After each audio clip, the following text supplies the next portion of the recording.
production facility. There's a sign when you walk in the front door that says it's roughly 120 steps to the bar. It's very long, and you get to see these beautiful tanks.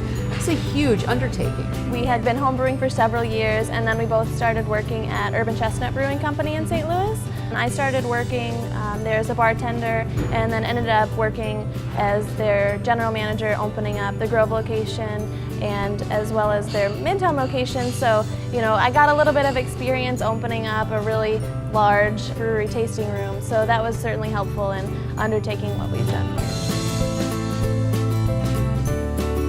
So how did you decide what you wanted to create with regard to like the experience? Not just the beers themselves, but when you walk in, I mean, it's a very distinct interior. And really, we just fell in love with the building, and it all ended up kind of designing itself because we just really wanted to keep kind of the nostalgic feel of this old bakery that's been here since the late 1800s. It was Alton Baking and Catering Company, Noel's Bakery, and then Colonial Bakery. So we've really tried to keep that feeling alive in the place, obviously with the name, the Old Bakery Beer Company, the tap handles being old rolling pins, and other different elements like that. And you do make your own tap handles. We started with getting antique rolling pins and making those. We had kind of exhausted our resources there and realized that we would just go ahead and start making them. Our assistant brewer is extremely handy, so we bought a lathe and he's been making them ever since. Well, I think it's about time we go and meet James and see how all this great beer is actually made. Let's do it. All right.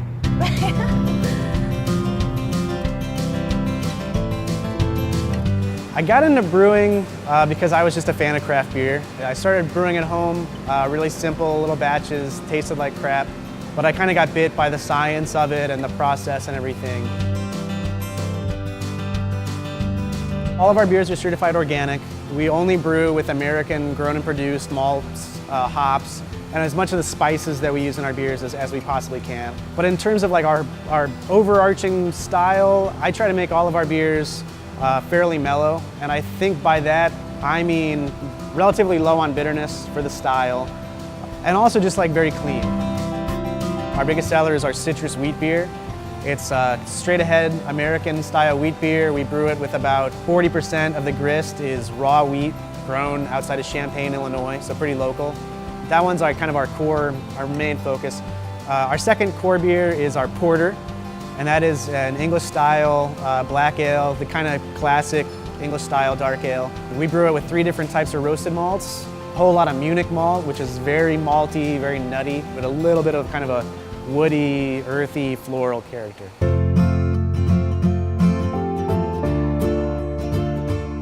This is our second anniversary Imperial Stout. We've got it aging in some tawny port barrels from Mount Pleasant Winery out in Herman. Oh, wow. Yeah, the tawny port to me is almost just like a cloyingly sweet bourbon. The base beer is about 9% alcohol, fairly high in bitterness because we wanted to balance the sweetness of the port barrels. It's sweet, but it is bitter. It's really balanced. It's a nice like dark chocolate character from the roasted malts. Absolutely.